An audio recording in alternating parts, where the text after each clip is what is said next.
I'm going to share with you today an amazing story. Many, many years ago, a rabbi in a town was convened to a meeting with the governor. At the meeting, the governor turns to the rabbi and says to him, "Look, Rabbi, I've invested a lot of time in my amazing experiment. My experiment being that I have trained my cat to be a fine gentleman, a waiter with a bow tie and a frock, who's able to serve beverages, drinks at functions. I invite you, dear Rabbi, to disprove my experiment. If you cannot disprove my experiment, dear Rabbi," the governor said, "I will be forced to make all the Jews in this town leave and relocate." The rabbi was in a conundrum. He was despondent. What am I going to do? How am I supposed to disprove the governor's experiment? How am I going to do that?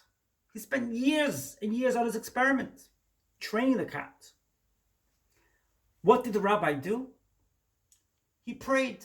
He turned to God and he prayed. And he said, "Please, God, please help me."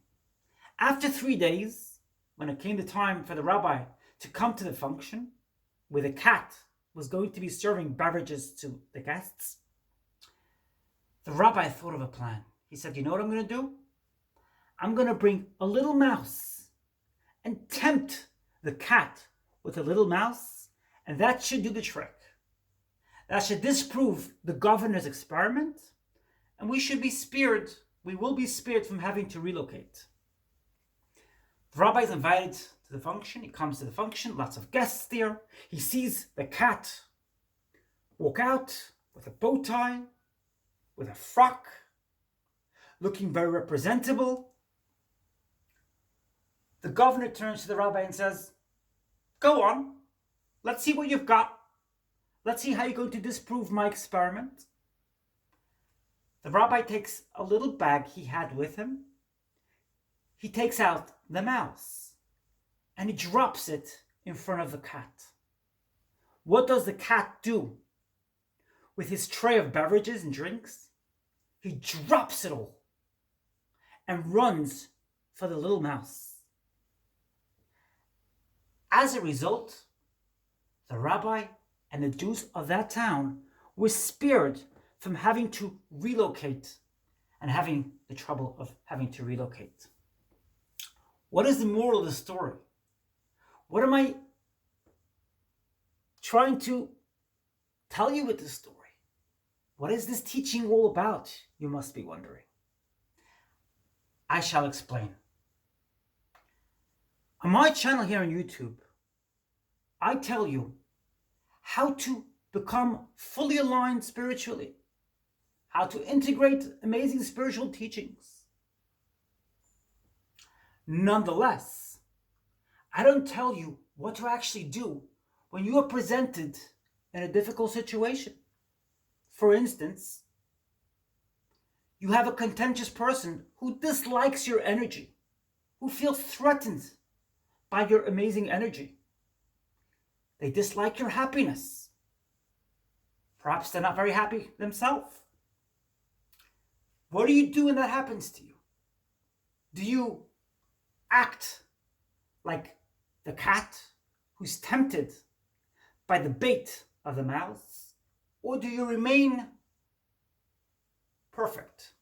Do you remain fully aligned with the tray in your hand, so to speak, figuratively? And you present in front of your guests, in front of whoever comes your way, your amazing positive energy, your amazing positive vibes. What do you do? If you present yourself to others exactly the same way you've managed to align yourself, you're a winner. You're a winner. It's amazing. Thing is, though, that we're not perfect. We're not perfect beings, and people could throw us off our amazing path. It could happen. We're on a path. We're on this track. We're on this journey.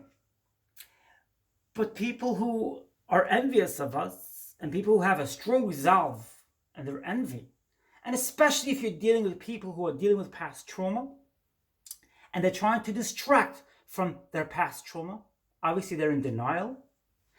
In their state of denial, they're trying to distract from their state of trauma, and they're trying to trespass your boundaries and violate you. What do? Do you still share blessings with them? Or do you turn to them by dropping the tray and you allow that mouse to tempt you, to bait you into that temptation, into that stupidity, into that person's low energy, sad state of affairs? What do? I can tell you this much. It's not easy. You can fully align yourself with all the spiritual teachings in the world, but if you don't actually have a presentation of a trial in front of you, it's not worth very much. You need those trials and tribulations. God gives you those trials and tribulations as a gift. It's your gift. Don't look at it as a difficulty. Don't look at it as, oh my God, the law of attraction has got to be thrown out for good. No. Don't pay attention to what you've been told about the law of attraction. What you should do is look at it as God's means of giving you the perfect alignment you've always yearned for. The dream you've always yearned for, not being tempted by other people's resolve, not being made to feel inferior, unimportant, and unworthy as a result of people with strength and resolve standing in front of you with that stick. See it as God's gift. See it as God's gift. What doesn't break you builds you. What doesn't break you makes you stronger.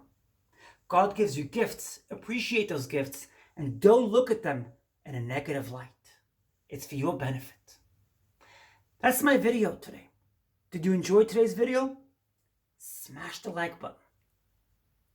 And why not feel free to subscribe if you haven't already, and press the little bell notification next to the subscribe button so that you too could see my videos daily and you can spread my messages.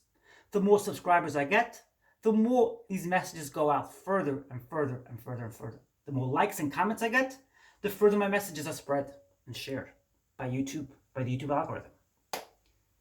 Share away, feel free. I look forward to seeing you in my next video. I am the light I am. You are the light you are. I wish blessings upon everybody in this world today. We are the light we are. Have a great day. I look forward to seeing you in my next video. I love you.